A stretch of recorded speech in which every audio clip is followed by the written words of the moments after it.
Saya juga dengar dari beberapa yang lain, memang banyak gereja itu sekarang mulai sepi. Sejak pandemi itu pada malas, pada nggak mau ke gereja, jadi mengambil pilihan online. Jadi nggak cuma di sini, tetapi memang di banyak gereja juga seperti itu. Oke.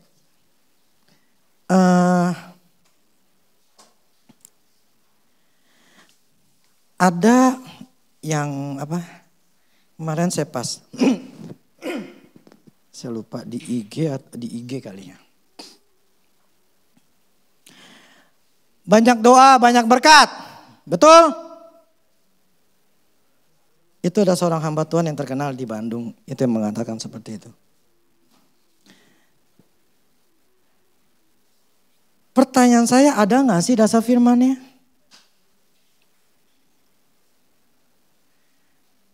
Yang mengatakan bahwa banyak doa, banyak berkat. Saya nggak tahu itu ayat dari mana. Tetapi yang saya tahu ayat firman Tuhan mengatakan begini.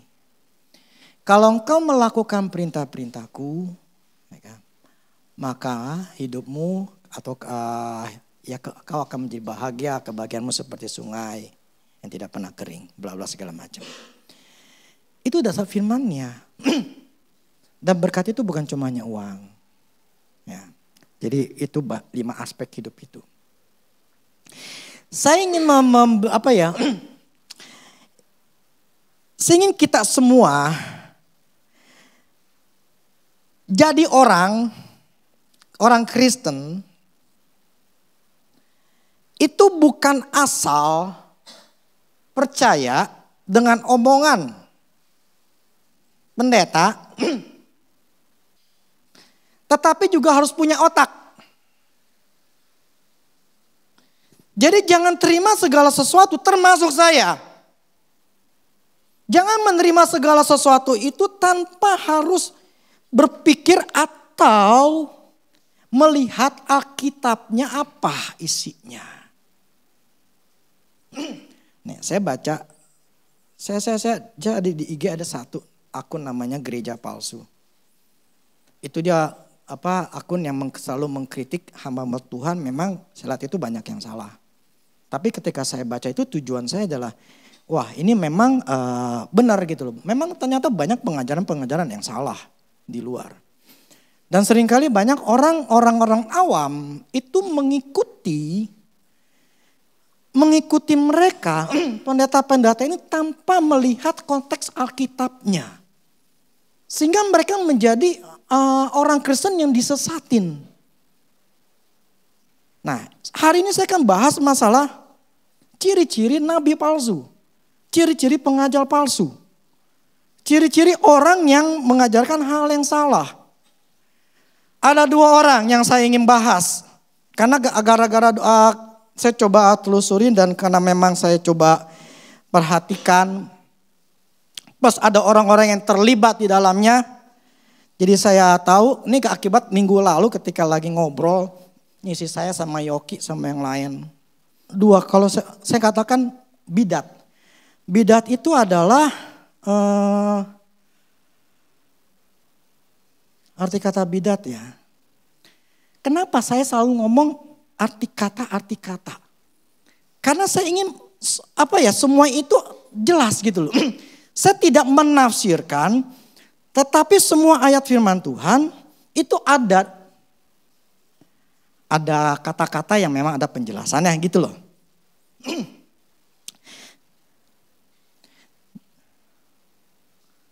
Lalu kok hilang ya? Oh ini. Arti bidat adalah sebagai ajaran yang mempertahankan tampilan Kristen tetapi bertentangan dengan intisari ajaran Kristen. Atau suatu ajaran atau aliran yang menyimpang. Yang menyimpang dari ajaran. Coba 2 Petrus 2 ayat 1.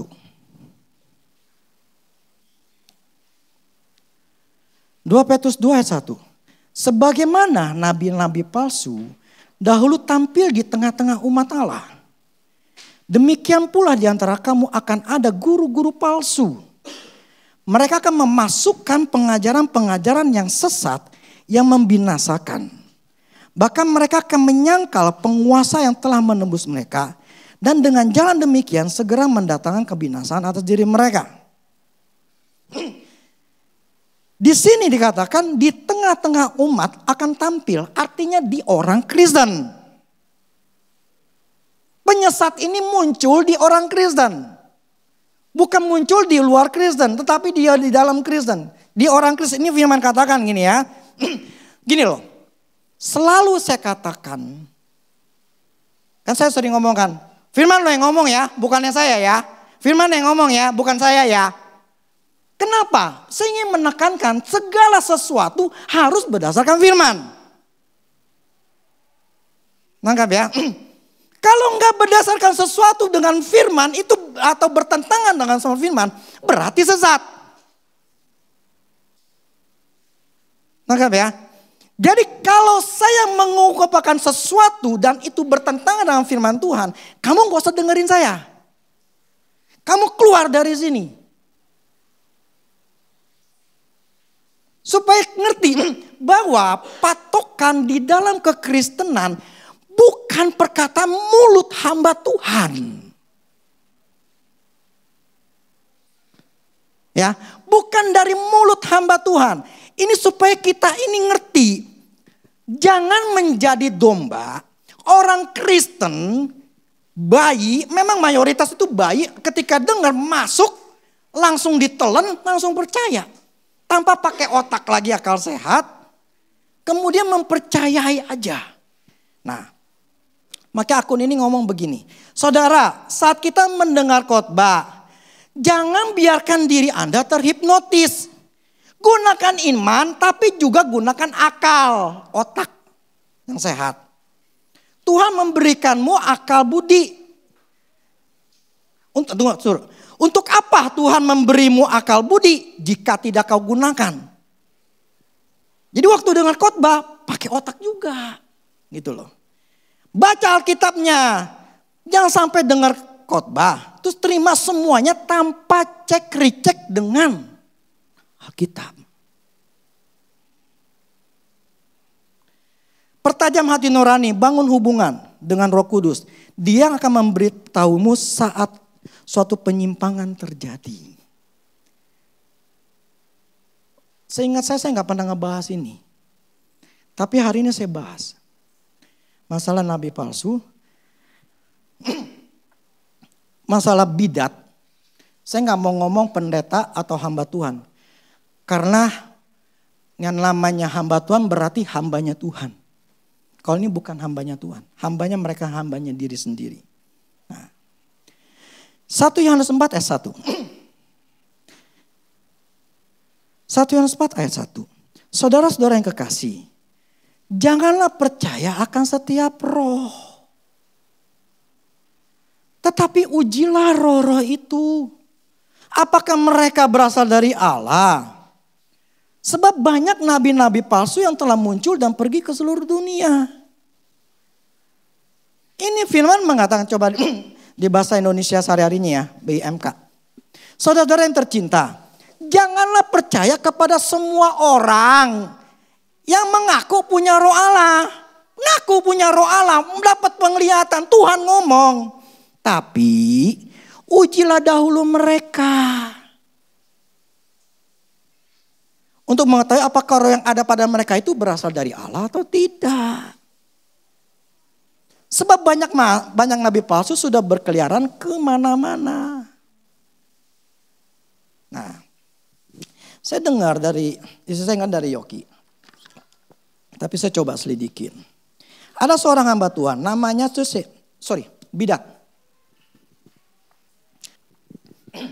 Ternyata ada satu orang, si Yoki ini disuruh telepon ke anak. Ada tante-tante telepon dia untuk ngomongin ke anak-anaknya.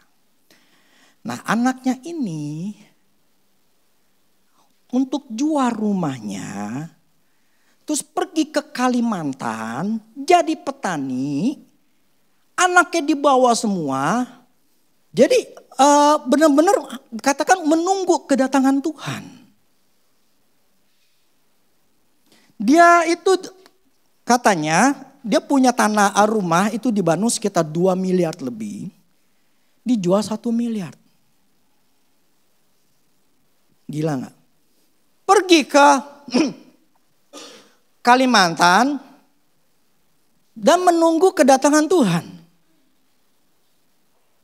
Kemarin Joki bilang di Maret.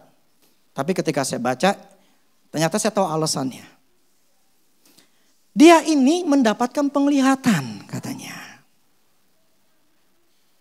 Nah, dia waktu di YouTube itu, dia lagi nge-zoom gitu loh. Karena ada satu screen itu lagi tampilin banyak yang lain-lainnya gitu. Oh berarti ini lagi zoom nih gitu loh. Dan itu mayoritas si cewek, ibu-ibu lah. Nah ini orang, keluarga ini, plus anaknya memang akhirnya pergi mempercayai bahwa memang si akan kedatangan Tuhan. Jadi dibilang ya udah nunggu aja Tuhan datang jadi petani. Nah, ketika saya dengerin maksudnya apa sih? Dia ngomong begini. Pertama dia nggak boleh vaksin itu jangan melakukan vaksin. Kalau dia ngomongnya cairan. Nah, yang kedua dia katakan gini, di tahun 2022 sekarang ini masa akan ada pemaksaan. Jadi disuruh ya pengikut dia waktu lagi ngomong di Zoom itu untuk pergi, di sini katakan diperintahkan untuk meninggalkan perkotaan yang sangat jauh dari perkotaan. Sebelum pemaksaan terjadi. Maksudnya kan pemerintah kan sekarang suruh vaksin lah, kalau nggak ada vaksin nggak boleh, bla bla segala macam gitu kan. Sebelum terjadi pemaksaan, saya nggak tahu itu kalau saya lihat itu di bulan, maksudnya di upload nih ya 5 bulan, berarti mungkin di awal Januari atau Desember gitu ya. Itu supaya tidak terjadi pemaksaan. Jadi untuk menghindari antikris. Jadi ini orang pergi. Sekeluarga. Anak-anaknya juga. Jadi anaknya enggak sekolah. Anaknya berapa? 3. Masih kecil-kecil. Berarti bapak emaknya ini. Maksudnya orang tua anak ini. Saya nggak tahu siapa yang memulai. Tapi benar-benar mereka itu terhipnotis atau mempercayai bahwa Tuhan mau datang, jadi mau ngapain lagi, tinggal nunggu datang aja. Dan kalau kita ke kota, ke pedesaan, kita tuh nggak akan dikejar-kejar sama pemerintah. Jadi image-nya bahwa pemerintah akan datang memperlakukan mereka untuk memaksa mereka karena vaksin. Bisa bayangkan bagaimana nasib anaknya. Ini kedua orang tuanya enggak sayang anak, enggak peduli anak. Jadi anaknya ini, ya kalau enggak sekolah seperti itu, gedenya buat jadi apa? Masa depannya dihancurin sama pengajaran ini, sama bapak emaknya. Nanti saya ini. Kenapa selanjutnya saya akan terangin. Gini lah, ada ciri-ciri nabi palsu. Ciri nabi palsu itu adalah dia akan bertindak atas namanya sendiri, tetapi mengatasnamakan Tuhan. Untuk mengarahkan para pendengar pengikutnya itu kepada dia, perkataan dia bukan perkataan Tuhan atau di Alkitab. Jadi mengarahkan bahwa dia adalah manusia super, bahwa dialah yang harus didengerin. Ngomong di dalam YouTube. Tuhan itu akan berbicara langsung kepada orang-orang tertentu. Tidak semua orang bisa dengar suara Tuhan. Hanya orang-orang tertentu dan dia termasuk adalah orang itu yang spesial untuk mendengarkan suara Tuhan. Jadi dapat penglihatan diomongin. Jadi jadi ciri orang bidat adalah selalu mengarahkan pendengarnya ke orang ini. Jadi orang jemaatnya itu akan melihat dia adalah Tuhan. Setiap perkataannya adalah dari Tuhan. Jadi nggak peduli itu sesuai firman Tuhan atau tidak sesuai firman Tuhan, gua nggak pikirin. Jadi bidat itu akan selalu mengarahkan jemaat orang Kristen itu kepada dirinya. Itu ciri daripada nabi palsu. Bidat. Mengarahkan, dikatakan di YouTube dia ngomong. Tidak semua. Lah sedangkan firman Allah katakan bahwa Roh Kudus ada di dalam diri kita. Dialah menjadi alat atau menjadi tempat untuk kita berkomunikasi antara kita dengan Allah. Jadi Allah itu bisa bicara kepada kita langsung. Ketika di dalam perjanjian lama itu memang ada pembagiannya. Maksudnya ruang kudus dan pelataran. Tapi ketika Kristus datang semua yang pembagian itu, perbedaan itu. Semua itu dihancurin semua. Yesus katakan ketika kejadian Tuhan Israel di kayu salib itu. Tirai robek. Artinya tidak ada lagi batasan antara manusia dengan Allah untuk komunikasinya. Dulu harus pakai imam. Sekarang gak pakai imam lagi. Langsung antara dia dengan Allah. Makanya firman katakan imamat rajani. Tidak ada lagi hanya orang tertentu. Itu hanya bisa dengan suara Tuhan. Dulu saya pernah ajarkan bagaimana cara mendengarkan suara Tuhan. Dan setiap kali saya katakan Tuhan ngomong sama saya, itu selalu saya katakan itu buat diri saya sendiri. Ketika saya punya masalah, ini Tuhan ngomong sama saya.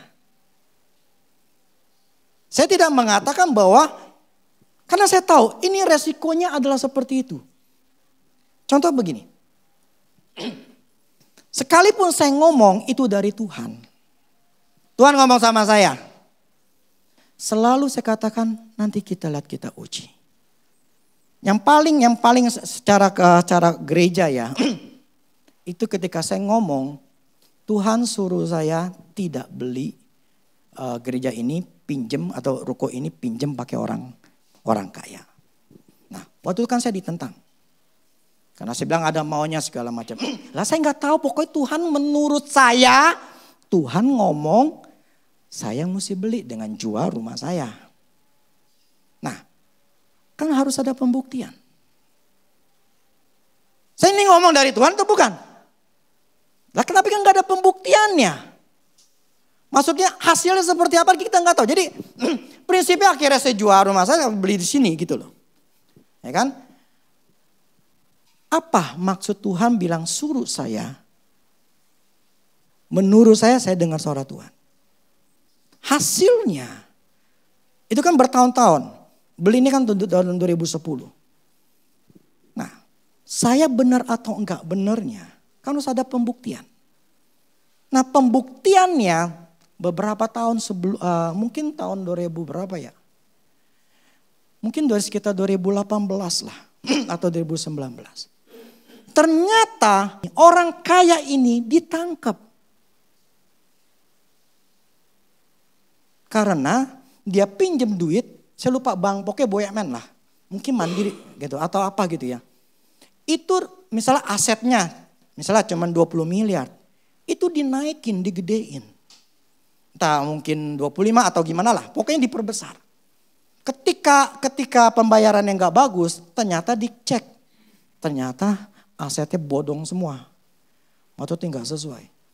Nah akhirnya orang ditangkap.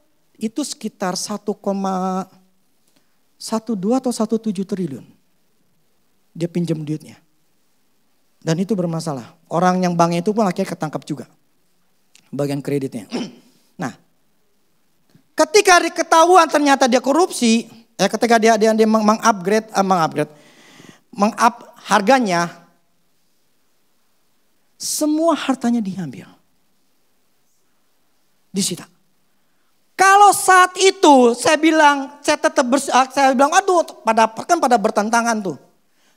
Kalau saat itu saya mengikuti emosi atau ngikutin mereka yang lain, kita nggak akan punya ini nih, tempat. Diambil. Jadi harus ada pembuktian apa yang saya katakan ini benar atau enggak, sesuai firman atau enggak. Yang saya ingin katakan gini, semua ketika saya khotbah sekalipun, kan saya ngomong, ini rema buat saya ya. Kalian harus punya rema masing-masing. Karena kita beda hidupnya, kita masing-masing mempunyai perbedaannya. Sifat, karakter, masalah. Ini saya ya, kalian harus punya rema. Karena Tuhan ngomong sama saya pun juga kayak gitu. Ketika saya dengerin si Andrew Wommack, itu pun Tuhan ngomong sama saya gitu loh. Bahwa itu rema buat Andrew. Buatmu sendiri harus beda, lain. Kau harus cari Tuhan dulu. Nah, patokannya bidat selalu akan mengarahkan jemaatnya ke dirinya.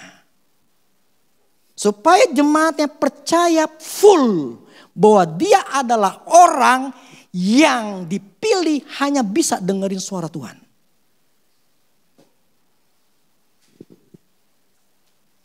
Jelas itu salah. Kita semua bisa dengar suara Tuhan.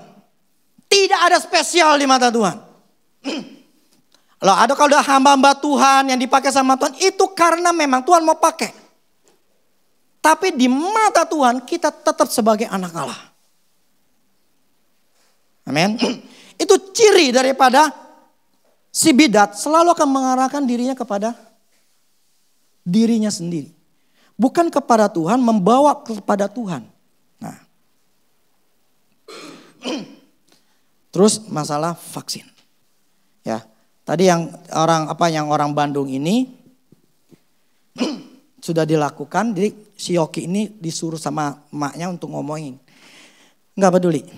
Dia akhirnya tetap jual, dia pergi ke Bandung, ke Kalimantan. Karena ya itu, menunggu Tuhan datang. Sehingga dia enggak peduli anaknya, karena dia pikir begini, toh Tuhan mau datang, mau ngapain?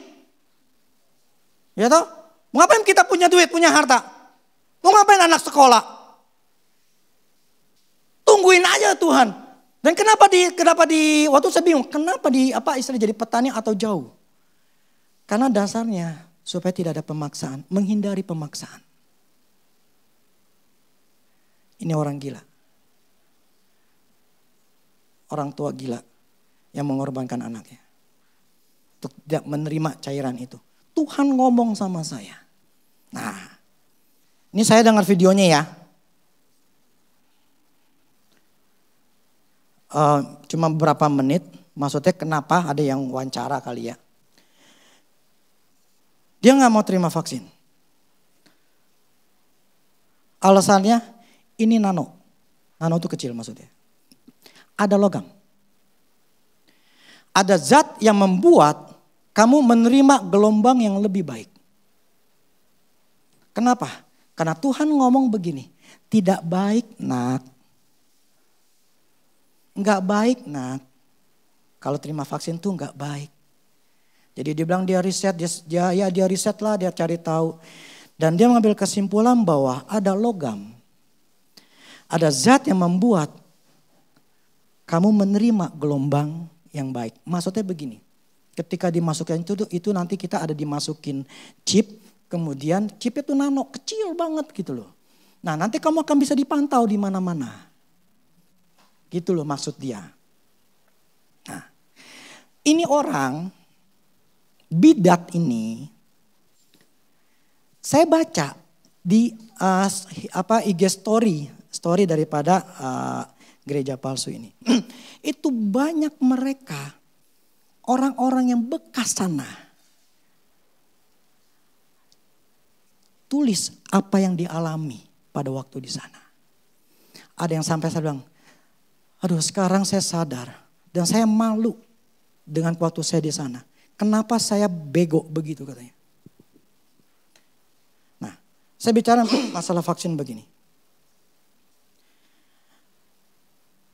Vaksin itu adalah cairan. Dan itu memang kenapa? Dia berkata ini Tuhan yang ngomong. Tidak baik nak. Nah terus si admin daripada gereja palsu ngomong begini. Emangnya waktu kebaktian itu emang dihipnotis atau apa gitu loh. Maksudnya kenapa begitu nurut gitu loh. Gue pernah dengar beliau khotbah mengenai beberapa orang yang tiba-tiba meninggal mendadak. Mengalami peristiwa kecelakaan yang mengerikan karena menentang apa yang menjadi agenda Tuhan. Maksudnya agenda ini. Yang setelah saya pikir-pikir adalah agendanya dia bukan Tuhan. Kayak ada yang kena serangan jantung, meninggal, ketabrak. Istilah gini, jangan menjama yang diurapi. Bisa kesamber. Itu didengungkan terus-menerus. Dan itu menciptakan teror yang ketakutan dari hidup kita. Apapun yang beliau mau atau katakan, kita akan tunduk tanpa mempertanyakan. Ada satu kejadian, dapat penglihatan Tuhan ngomong, makan bunga mawar. Alasannya kan ada yang bilang disuruh makan mawar. Kemudian ada iya disuruh makan bunga mawar. Jadi ada yang ngomong tapi nggak tahu alasannya kenapa. Ya disuruh makan bunga mawar sebagai lambang keintiman sama Tuhan. Jadi kita pada disuruh nelen kelopak-kelopak bunga mawar gitu pas keluar dari gedung gereja. Ini di kota Semarang. Katanya Tuhan suruh. Pewahyuan dari Tuhan.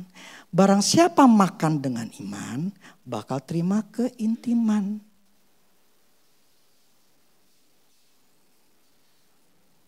Ini udah sekte. Saya ingin bahas ini bukan tujuan apa-apa. Supaya kita ini harus sadar punya otak gitu loh. Sekalipun saya khotbah, saya ngomong apapun, semua harus ada dasar firman Tuhan. Tidak boleh kamu terima segala sesuatu itu dengan hanya mempercayai saya. Tanpa melihat apakah ini sesuai firman atau tidak. Jadi ketika kita mendengar apapun pengajaran, sekali lagi patokannya adalah firman Tuhan. Firman adalah panglima, bukan perkataan atau dengar suara Tuhan dari hamba Tuhan atau pendeta sekalipun. Enggak bisa. Ini yang saya ingin tanamkan di sini semua gitu loh. Bahwa kita harus sesuai dengan firman. Soalnya begini, kalau firman perkataan dari orang itu ternyata bertentangan dengan firman Tuhan yang lain, jelas itu sesat. Titik. Nah, yang saya dengar begini. Coba baca dulu dah. Galatia 1 ayat 8. Tetapi sekalipun kami, tuh, istilah begini, Paulus aja ngomong. Sekalipun kami, saya nih kata Paulus. Atau seorang malaikat dari sorga yang memberitakan pada kamu suatu Injil yang berbeda dengan Injil yang kami beritakan kepadamu, terkutuklah dia.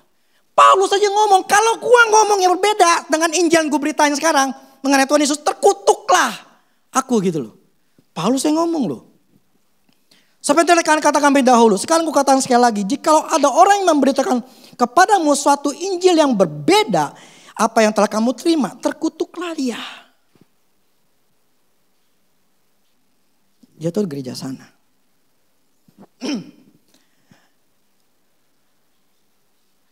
Ketika lagi ketika dia kan nggak percaya dan memang kan ketika bilang bahwa Tuhan ngomong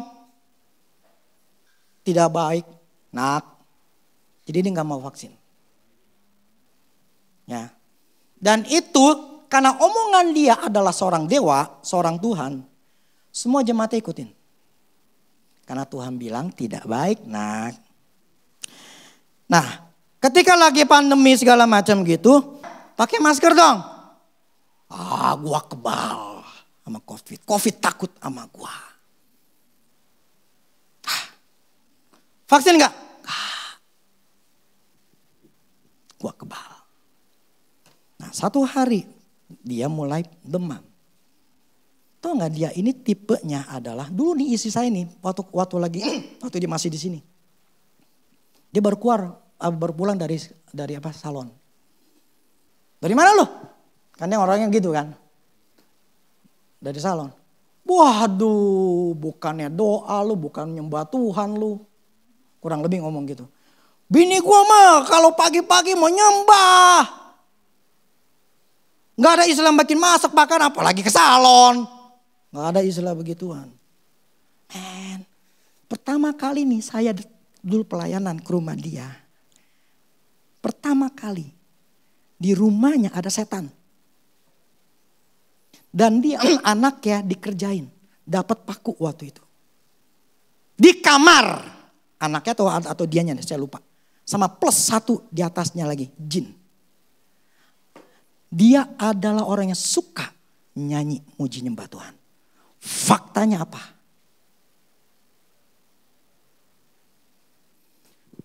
Gini loh. Kalau kita bicara kesehatan. Jangan berpikir. Kalau saya kenal dia adalah orang yang sangat khawatir. Kalau masalah uang aja, dia masih khawatir. Jangan pernah bermimpi kamu punya iman tentang kesehatan.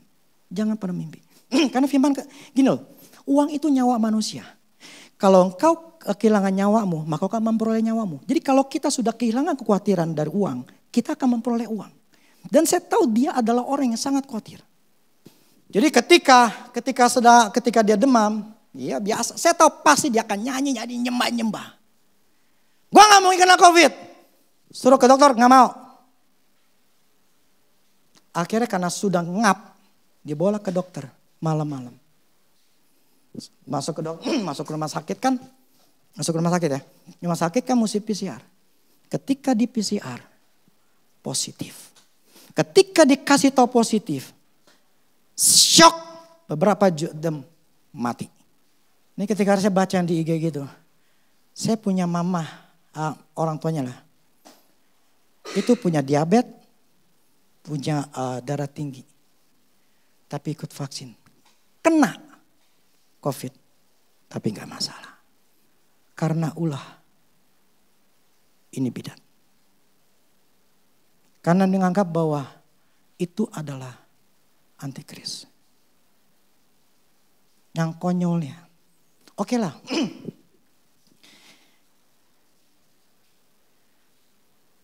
Nggak mau vaksin. It's okay. Itu kan hak kita masing-masing. Yang konyolnya adalah. Ini saya dengar bukan dari suatu orang aja ya. Dikatakan dia punya akses. Bidat ini punya akses untuk bikin kartu vaksin palsu. Dengan kata lain begini, kita boleh nipu, kita boleh melanggar kebenaran demi supaya kita tidak dianggap sebagai pengikut antikris. Ciri kedua, seorang bidat, pengajarannya akan selalu bertentangan dengan firman Tuhan. Ketika seseorang mengajarkan hal yang salah, itu gurunya salah bukan? Roma 13 ayat 1 dan 2. Saya ingin memberikan contoh sebagai bidat supaya kalian tahu. Karena akan ada bidat-bidat yang lain. Tiap-tiap orang harus takluk kepada pemerintah yang di atasnya. Sebab tidak ada pemerintah yang tidak berasal dari Allah. Dan pemerintah-pemerintah yang ada ditetapkan oleh Allah. Sebab itu barang siapa melawan pemerintah, ia melawan ketetapan Allah. Dan siapa yang melakukannya akan dapatkan apa? Terus ada orang yang nulis, oh ternyata kita boleh, ada ayat Alkitabnya, kita boleh melawan pemerintah-pemerintah. Itu orang tolol atau bego ya. Karena dia pakai dasar. Melawan pemerintah-pemerintah penghulu udara. Lah dia gak ngelihat di ayat di atasnya. Perlawanan kita bukan roh dan daging gitu. Bukan darah dan daging. Itu kan roh, itu pemerintah apa? Pemerintah kerajaan setan. Bukan pemerintahan secara fisik. Makanya gini, saya ingin katakan gini loh. Banyak sekali hal-hal yang salah di luar. Yang saya maksud gini, pakailah otak. Jangan pakai dengkul. Jadi maksudnya gini, jadi jangan orang bego gitu loh. Semua harus berdasarkan firman Tuhan. Jadi ketika seseorang bilang, udah jangan vaksin, tapi kita boleh nipu. Gua sediain, gua siapin untuk kalian secara nggak langsung ya, bisa bikin kartu vaksin.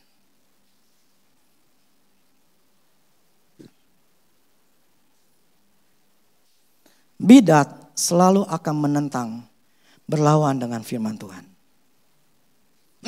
Sehingga jemaatnya, mereka adalah penipu-penipu. Nah, bagaimana Tuhan tentang penipu? 1 Korintus 6 ayat 10. Pencuri, orang kikir, pemabuk, pemfitnah, dan penipu tidak akan mendapat bagian dalam kerajaan Allah. Firman yang ngomong, bukan yang saya. Yang kedua, Mazmur 32 ayat 2. Berbahagialah manusia yang kesalahannya tidak diperhitungkan Tuhan dan yang tidak berjiwa penipu. Jiwanya adalah penipu. Yang ketiga, Amsal 12 ayat 2. Orang baik dikenan Tuhan, tetapi si penipu,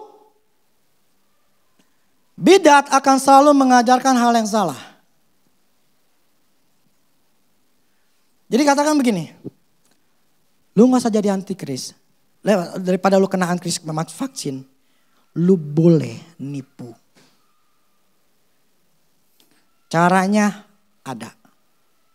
Yang saya maksud begini, pengajaran-pengajaran di luar itu banyak. Semuanya harus kita saring. Kita yang punya orang tua, yang anak, kadang-kadang si Kael pernah ada ngomong sama saya. Saya harus jelasin gimana-gimana ya. Karena saya harus menghindari ada hal-hal yang salah. Supaya dia tidak kena pengajaran yang salah. Karena ketika orang yang tadi yang saya katakan orang Bandung itu. Kalau udah kena percaya sama itu pendeta. Mau diomongin apapun juga otaknya udah ketutup. Akhirnya dia benar-benar ke Kalimantan. Udah ketahuan gini, otak ketutupnya aja gini lah.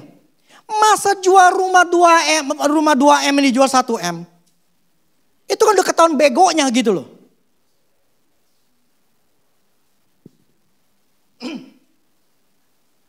Itu udah salah.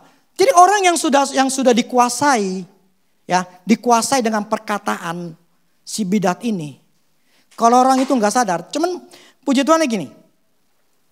Yang ketika yang nulis ini, sorry Min ya, jangan tampilin nama saya ya. Saya tuh 4 tahun di sana. Saya tuh pernah 4 tahun di sana. Saya kalau ingat saya malu betapa begonya saya katanya. Pas udah keluar, baru ngerasa malu dan ngerasa bego banget. Yang suka khotbah di sana, entah emang benar-benar menghina Alkitab dengan mereka Alkitab mereka pakai ayat-ayat semaunya, dicomat-comet gitu, angka dipas-pasin. Yang jadi pedoman utamanya adalah penglihatan. Saya melihat, saya mendengar, Tuhan ngomong sama saya. Pokoknya kalau udah dibilang saya melihat, ditambah Tuhan suruh, udahlah, itu jadi kayak hukum yang harus dilakukan. Tuhan ada memberi saya jadwal. Dan Tuhan berkata bahwa semuanya akan berakhir di tahun 2019. Dan saya adalah satu-satunya wanita. Lihat kan? Ciri bidat adalah selalu mengenalkan dirinya bahwa dialah hanya bisa dengarkan suara Tuhan. Dan saya adalah satu-satunya wanita dan tidak ada satupun pria. Tuhan ungkapkan jadwal tersebut. Enggak ada, cuma gua doang. Yang dimaksudnya dan segalanya berakhir adalah rapture. Diklaim akan terjadi di tahun 2019. Lalu di tahun 2019 dia revisi. Dan bilang bahwa Tuhan beri perpanjangan waktu. Yang aneh lagi, dia punya cincin. Cincinnya itu adalah malaikat di dalamnya. Dan malaikat ini minta makan. Makannya dengan cara pujian penyembahan. Dan hamba Tuhan ini, ya bidat ini klaim punya kursi kecil khusus. Yang hanya dia yang punya. Dan bisa duduk di sebelah Tuhan Yesus. Di tiap acara mereka klaim selalu didatangkan 2 tokoh pendiri. Yang sudah meninggal. Jadi diklaim selalu akan datang. Itu udah salah. Gak ada yang namanya orang mati. Gak ada. Itu roh orang mati sekalipun itu dia adalah hamba Tuhan. Gak ada istilah begituan. Di setiap gereja, setiap kebaktian selalu ada. Enggak. Nah ini pembaptisan atau penginjilan. Ini gak cuma satu orang. Ternyata ada lagi yang ngomong. Jadi mereka cari begini. Jadi orang-orang jalanan nih, maksudnya muda jalanan gitu ya.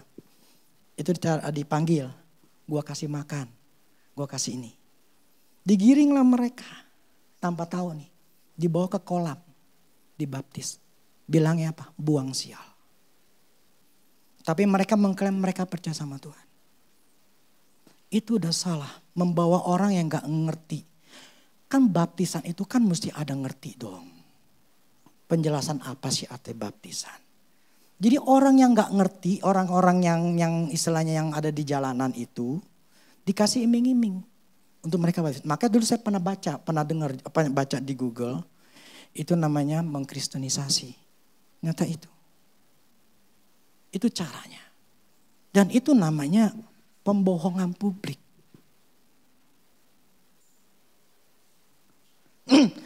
Yang saya ingin tekankan di sini adalah 1 Timotius 6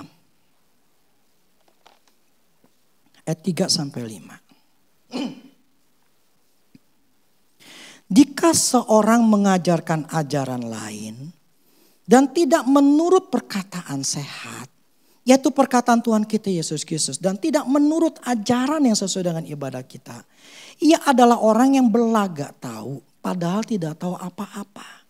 Penyakitnya adalah mencari soal dan bersilat kata yang menyebabkan dengki, cedera, fitnah, curiga, percecokan antara orang-orang yang tidak lagi berpikiran sehat dan yang kehilangan kebenaran, yang mengira ibadah itu adalah sumber keuntungan.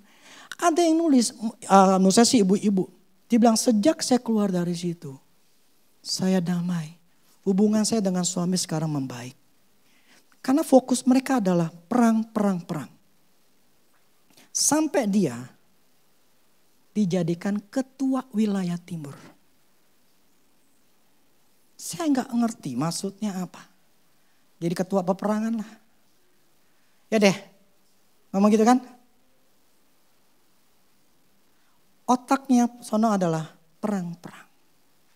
Buat nyamatin Indonesia. Sehingga mereka tuh fokusnya ada di situ. Dan ada yang nulis nih, dia ikut di sana. Ada satu mahasiswa, dia sampai ninggalin kuliah, lagi ujian. Dia tinggalin demi, karena kan mereka lu mesti ngelayanin, lu mesti Tuhan, lu nomor 1 adalah Tuhan. Istilahnya prinsipnya kayak begitulah. Sampai nih orang, akhirnya dia itu ninggalin kuliahnya. Sampai berhenti. Dan 3 tahun temannya, orang ini A nih temannya B. 3 tahun ketemu nih A sama B. Lu gimana kabarnya? Dan dia katakan gini, gue udah keluar. Gue kepetan sama leader gue yang di atas. Dia bilang kepala geng kalau dia ngomongnya. Dan dia katakan, dia nyesel. Karena dia tidak lulus kuliah. Dia keluar. Bahkan ada yang sampai duit kuliah hanya ikut gituan. Karena kamu mesti pergi kemana-mana. Sampai ada yang jual motor. Seperti itu. Dianggap demi pelayanan untuk membela Tuhan. Itu bukan ajaran yang sehat. Oke lah, maksud saya begini. Kalau memang gak percaya vaksin, it's okay. Tapi kenapa lu buat jadi seorang penipu? Kenapa mengajarkan kita boleh melanggar firman Tuhan demi firman Tuhan? Pada firman Tuhan itu ditabrakin satu sama lain sehingga pokoknya saling bertabrakan, tidak menyebut saling memperlengkapi, tetapi justru seperti itu. Jelas itu salah. Jadi yang saya maksud hari ini ngomong, ini akibat kemarin saya dengar seperti itu. Dan ketika kemarin saya ada sekitar 2 jam 3 jam ngeliatin IG. Bagaimana mereka yang bekas orang sono. Itu dia bilang, itu sambil bilang, saya baru sadar. Ternyata saya bego. Saya baru ngerti. Dan banyak hal-hal yang memang mereka tuh sudah kayak orang berkorban banyak. Tapi akhirnya mereka kehilangan. Banyak khotbah-khotbah atau hal yang salah di luar. Saya ingin katakan, yang tadi firman katakan, akal yang sehat mesti dipakai. Semua harus pakai dasar firman Tuhan.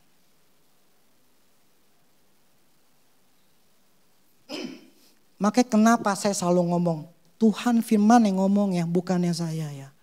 Ini yang ngomong ya, bukannya saya. Dan kenapa saya katakan pakai selalu bilang arti kata dari misalnya gitu ya. Saya selalu ngomong nih bahasa Indonesianya, kamus bahasa Indonesia sehari itu ngomongnya begini arti kata ini. Tujuannya apa? Karena begini, firman adalah sesuai dengan apa yang tertulis. Bukan sesuai apa yang ditafsirkan, diteorikan oleh hamba Tuhan itu.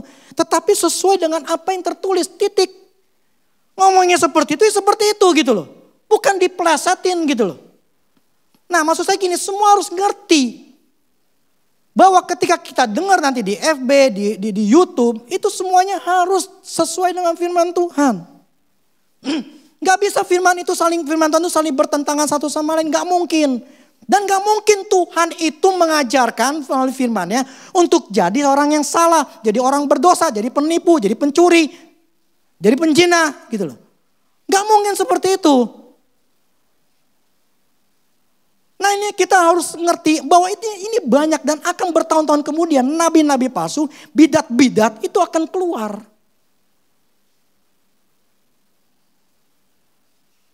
Saya bisa bayangkan orang Bandung itu. Tinggal di pelosok. Sengaja untuk apa? Supaya gak ada internetan. Supaya tidak ketahuan dia ada di mana. Supaya gak kelacak. Dan dia mengorbankan masa depan anaknya. Hanya demi ajaran yang gak sehat.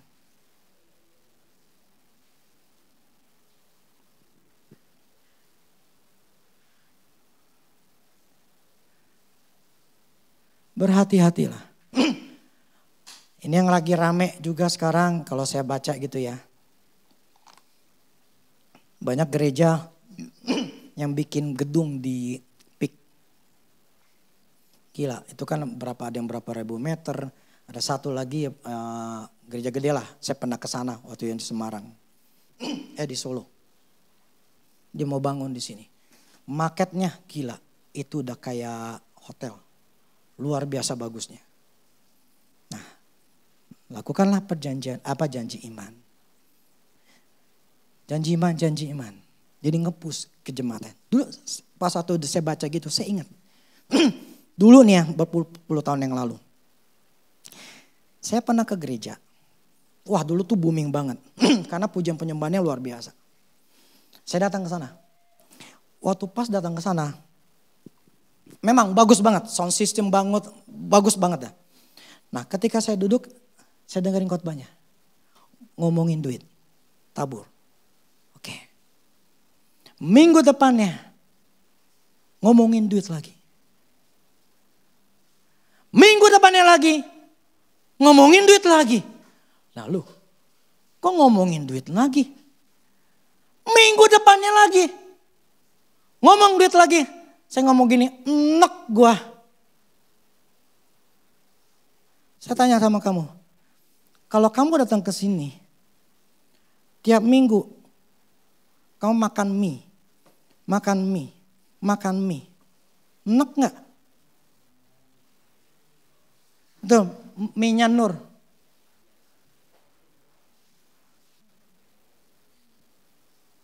Ketika saya lihat seperti itu, gue sampai ngomong gini, apa firman Tuhan cuma ngomong duit doang? Gue bilang enek, gue ngedengernya makan nih itu mulu enek. Saya keluar. Banyak gereja sekarang itu ya memang karena mereka butuh yang namanya seperti gitu-gituan. Untuk pembangunan mereka push. Sekarang saya tanya sama kamu. Kita di sini. Entah lagi untuk ulang tahun, entah mau Natalan, entah apa, saya minta gak? Dan ketika saya ngomong persepuluhan nih yang bulan lalu. Saya nantangin gak? Atau saya nge-push gak? Saya istilahnya mengintimidasi gak? Untuk harus tetap memberi persepuluhan di sini. Saya katakan apa terakhir kan? Terserah kamu mau beri apa enggak. Dan saya tahu pengerja sekalipun yang ada di sini pun juga tidak membayar. Tidak memberi persepuluhan. Lo tahu dari mana? Yang hasil angket 40% doang yang bayar. Yang memberi persepuluhan 40%. Kita kan di sini yang main istilahnya ada bisa lebih lah. Jadi saya tahu ya melalui pakai otaknya, pakai logikanya seperti itu aja gitu loh.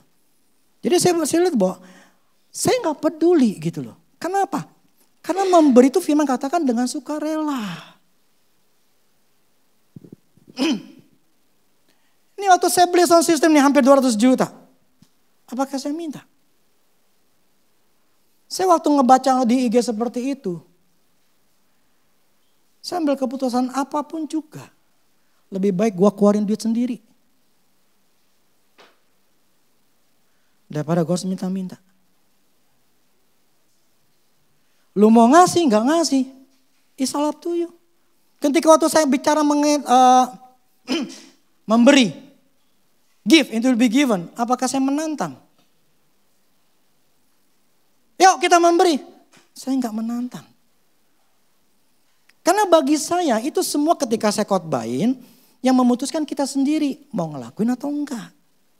Tidak ada dasar firman Tuhan untuk mengatakan bahwa firman itu harus dipaksa. Enggak ada. Tuhan sendiri katakan kalau engkau melakukan kalau. Dan ketika Tuhan ngomong kepada Israel. Ini berkat dan kutuk. Kalau berkat lakukan ini, kalau kutuk lakukan ini. Nah di akhirnya aja tuh Tuhan katakan. Bahwa dia menyarankan. Dia tidak memaksa kepada si orang Israel. Lu harus ikut gua berkat nih. Lu pilih berkat. Kagak. Tapi Tuhan mengatakan pilihlah berkat. Pilihlah ikut firmanku. Jadi semua adalah pilihan di dalam diri kita. Ini firman saya khotbahin terserah mau lakuin gak lakuin itu terserah kita.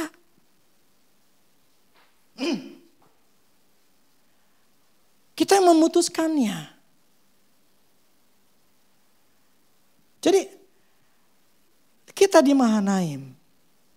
Saya selalu berusaha untuk semua itu berdasarkan firman Tuhan. Makanya selalu saya katakan. Firman yang ngomong ya bukan saya. Supaya kita semua sadar. Patokan kita tuh firman. Bukan perkataan saya. Bukan perkataan orang-orang tertentu. Kalau enggak jadinya sesat. Kalau kita orang tua, kita nih yang punya anak, ya punya istri, itu ikut-ikutan menderita. Gara-gara misalnya saya nih mengambil keputusan yang salah. Bukan saya doang, makanya lebih baik saya istilah kalau orang itu masih bujangan. Karena nggak berefek cuma dirinya sendiri tapi nggak berefek ke yang lain. Tapi kalau udah jadi keluarga itu berefek ke yang lain. Itu yang tadi yang orang Bandung, itu efeknya sampai ke anaknya. Kayak kemarin tuh yang saya bilang anak orang Grab mau ngelamar kerjaan ke kita. Biasanya dapat 4 juta. Tapi Grab itu selalu terima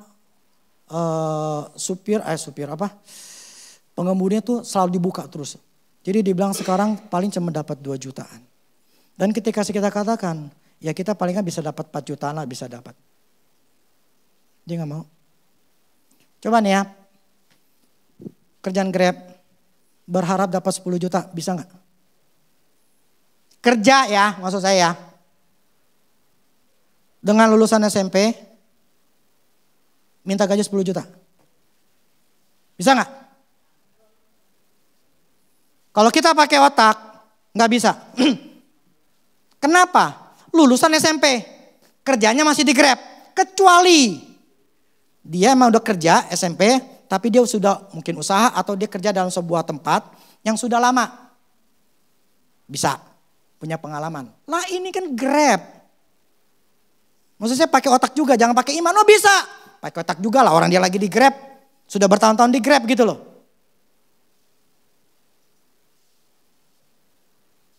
Jadi kalau ini orang yang membawa anaknya seperti itu. Bayangin, dia tuh ternyata punya istri lagi hamil lagi. Dengan dia punya cuman hanya Grab 2 jutaan. Ditawarin kerjaan bisa 4 jutaan. Dan kalau bagus bisa sampai 5 juta. Tapi dia berharap lebih daripada itu. Sedangkan anaknya akan lahir. Kamu bisa bayangin. Nyusahin gak? Dengan pendidikan seperti itu. Saya gak tahu bapaknya seperti apa yang membuat dia seperti itu. Yang gak sekolahin. Atau anaknya memang bego. Atau bapak yang bego. Ya kan? Atau gak punya duit. Saya gak tahu. Tapi prinsipnya ini sudah terjadi. Ini anak, ini orang umurnya sekitar 40-an deh ya. 42.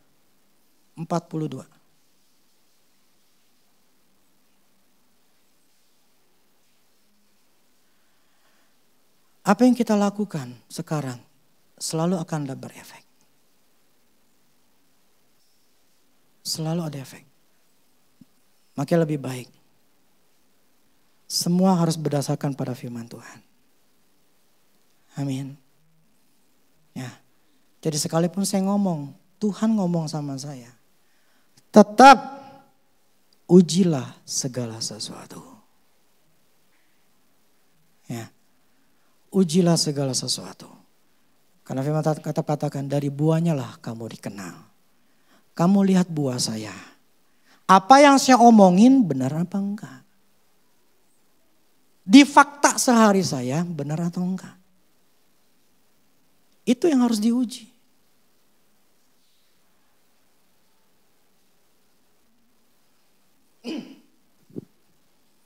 Oke ya.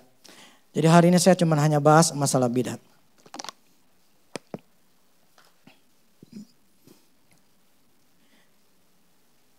Menjauhilah kalau kamu dengar-dengar seperti itu.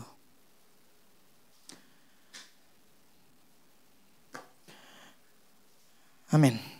Oke ya, musik.